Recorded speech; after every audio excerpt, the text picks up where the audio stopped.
Hello student, आपका एक बार फिर से स्वागत करता हूं मैं अपने साथ इकोनॉमिक्स की क्लास में। और आज का जो हमारा टॉपिक रहने वाला है वो रहने वाला है गवर्नमेंट बजट। और गवर्नमेंट बजट को हम स्टार्ट करें उससे पहले हम एक मोटिवेशनल कोट देख लेते हैं। देखो, it is better to fail in originality than to succeed in the imitation. इसका मतलब यह है कि हकीकत में असफल होना ज्यादा अच्छा होता है, ठीक है, कल्पना में सफल होने से। मतलब सपनों में आप सफल समझ रहे हो अपने आप को, उससे बेस्ट है कि आप रियलिटी में फेल हो जाओ। क्लियर। और ये कोट खास उन बच्चों के लिए है जो बच्चे ये सोच रहे हैं कि हम 12th में कहीं फेल ना हो जाए या हमारे नंबर कम ना आ जाए। ठीक है, तो सपनों में कुछ मत सोचो, रियलिटी में कुछ करो, अच्छा होएगा। ठीक है, तो चलो आज इसी मोटिवेशन कोट के साथ अपना चैप्टर स्टार्ट करते हैं, गवर्नमेंट बजट।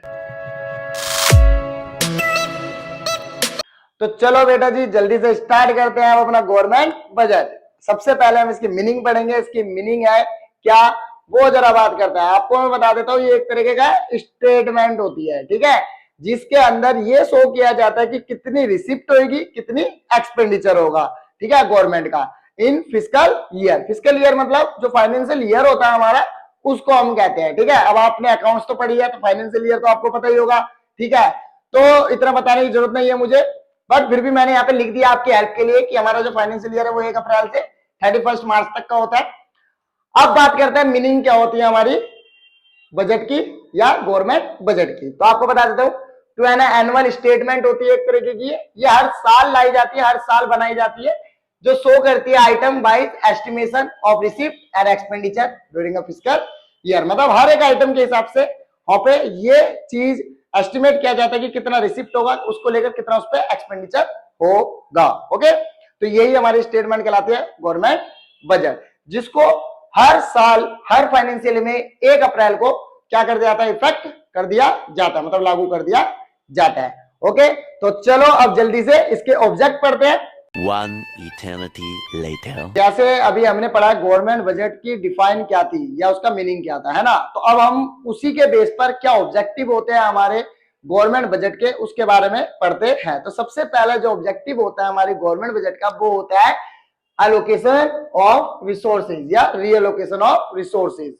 यहाँ पे क्या करती है गवर्नमेंट की, गवर्नमेंट अपनी जो भी रिसोर्सेज होती है उनको वापस से रीलोकेट करती है। ठीक है, वापस से उन्हें कहां पर एक्सपेंड करना है वो डिसाइड करती है। और किस चीज के अकॉर्डेंस, पहला प्रॉफिट मैक्सिमाइजेशन के अकॉर्डेंस कि प्रॉफिट भी होना चाहिए, दूसरा वेलफेयर होना चाहिए पब्लिक का। तो ये दो चीजों के अकॉर्डेंस हमारी जो गवर्नमेंट होती है वो अपनी रिसोर्सेज को क्या करती है, एक्सपेंड करती है। अभी एक्सपेंड करती कैसे वो आपको मैं बताता हूं। जैसे कि लाइक टैक्स कॉन्सेंस और सब्सिडीज, मतलब कुछ टैक्स पे छूट देकर या फिर सब्सिडीज को ज्यादा से ज्यादा बढ़ाकर या उसको कम कर कर, ठीक है, इस तरीके से क्या करती है, रिसोर्स को एलोकेट करती है वापिस। फिर उसके बाद directly producing goods and services, और वो गुड्स और सर्विसेज को प्रोड्यूस करती है पब्लिक के वेलफेयर के लिए। ठीक है, जो डायरेक्टली सिर्फ वेलफेयर के लिए ही होती है। आपको पता है कुछ ऐसी कंपनियां या कुछ ऐसी चीजें गवर्नमेंट चलाती है, ठीक है, जो सिर्फ वेलफेयर के लिए होती है। जैसे कि लाइक आपकी गवर्नमेंट हॉस्पिटल, गवर्नमेंट स्कूल, पता है ना, वहां पे कोई भी एक्सपेंड नहीं करना पड़ता पब्लिक को, और वहां पर क्या होता है, उनको एजुकेशन देन वहां पे हेल्थ फैसिलिटी फ्री में मिलती है, लाइक इस तरीके से। ठीक है, तो इस तरीके की गुड्स और सर्विस को क्या करना होता है, प्रोड्यूस करना होता है। क्लियर। तो ये पहला ऑब्जेक्टिव था गवर्नमेंट बजट का। दूसरा, reducing inequalities in income and wealth, जो पब्लिक के बीच में इनकम और वेल्थ में, ठीक है, जो इनइक्वालिटी है कि जैसे कि लाइक कुछ तो बहुत अमीर है ना, कुछ गरीब है बहुत ज्यादा, लाइक इस तरीके से जो ये इनइक्वालिटी है इनकम की और वेल्थ की, इसको कम करने की कोशिश करती है गवर्नमेंट बजट की मदद से। इसमें क्या करती है हमारी गवर्नमेंट कि to influence the distribution of income, जो इनकम का डिस्ट्रीब्यूशन है उसको इन्फ्लुएंस करती है। किस तरीके से, imposing the tax on the rich, क्या लगाकर, अमीर लोगों पर ज्यादा से ज्यादा टैक्स लगाकर, और जो टैक्स वो आता है, ठीक है, उस टैक्स का जो पैसा आता है उसको एक्सपेंडिंग करती है more on the welfare of poor, और उस पैसे को खर्च करती है पुअर्स के वेलफेयर के लिए। ओके, ये दो हो गए आपके गवर्नमेंट बजट के ऑब्जेक्टिव। तीसरा, इकोनॉमिक स्टेबिलिटी। देखो, इकोनॉमिक स्टेबिलिटी बनाए रखने के लिए भी हमें गवर्नमेंट बजट की क्या पड़ती है, आवश्यकता पड़ती है। तो इसका मतलब क्या होता है, two means absence of large scale fluctuation in price.